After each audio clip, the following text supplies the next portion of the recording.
Hello, and welcome to Read Along with Heather. Today, we will be reading Corduroy by Don Freeman.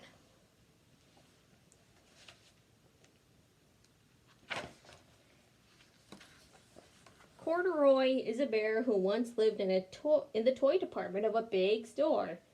Day after day, he waited with all the other animals and dolls for somebody to come along and take him home.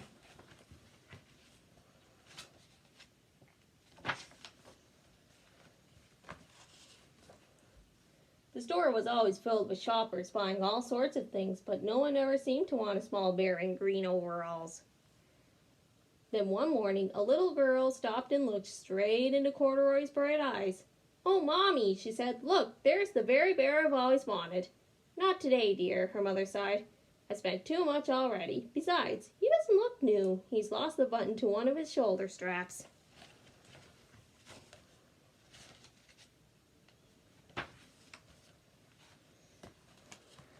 Corduroy watched them sadly as they walked away.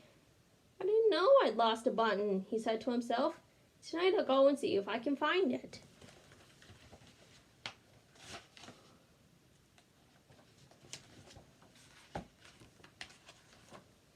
Late that evening, when all the shoppers had gone and the doors were shut and locked, Corduroy climbed carefully down from a shelf and began searching everywhere on the floor for his lost button.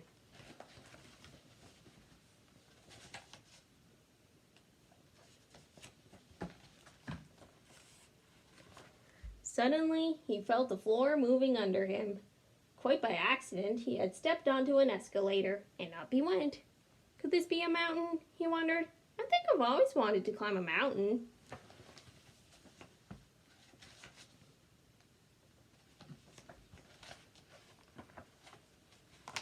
He stepped off the escalator as it reached the next floor, and there before his eyes was the most amazing sight.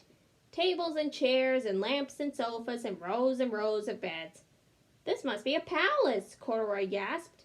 "I guess I've always wanted to live in a palace."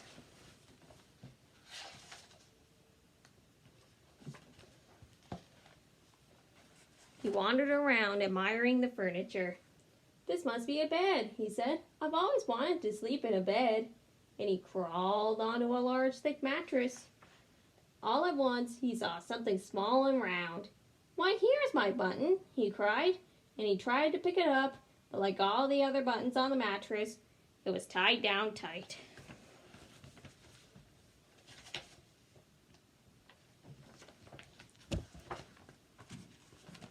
He yanked and pulled with both paws until pop!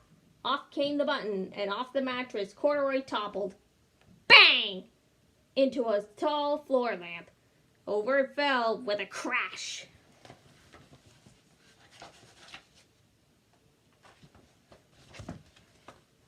Corduroy didn't know it, but there was someone else awake in the store.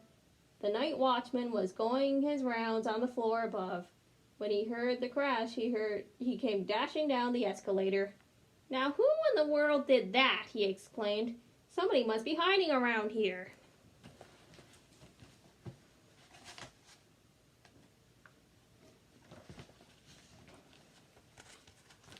He flashed his light under and over sofas and beds until he came to the biggest bed of all.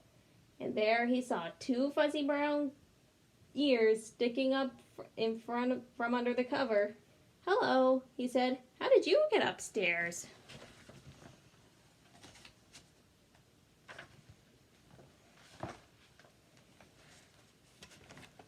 The watchman tucked Corduroy under his arms and carried him down the escalator and set him on the shelf in the toy department with the other animals and dolls.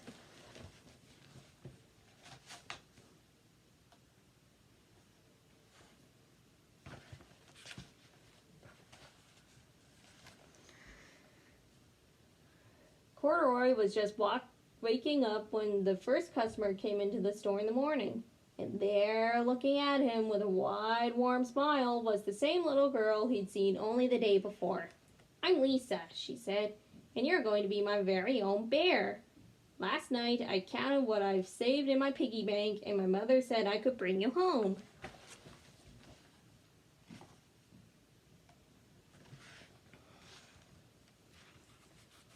Shall I put him in a box for you? The saleslady asked. Oh, no, thank you, Lisa answered, and she carried Corduroy home in her arms. She ran all the way up the 4 flights of stairs into her family's apartment and straight to her own room.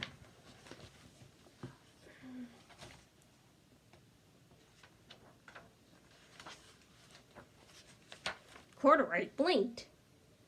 There was a chair and a chest of drawers, and alongside a girl-sized bed stood a little bed just for the right size for him. The room was small, nothing like that enormous palace in the department store. This must be home, he said. I know I've always wanted a home. Lisa sat down with Corduroy on her lap and began to sew a button on his overalls.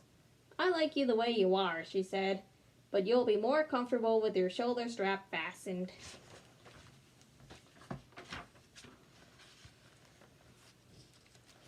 You must be a friend, said Corduroy. I've always wanted a friend. Me too, said Lisa, and gave him a big hug. And that's the end of Corduroy.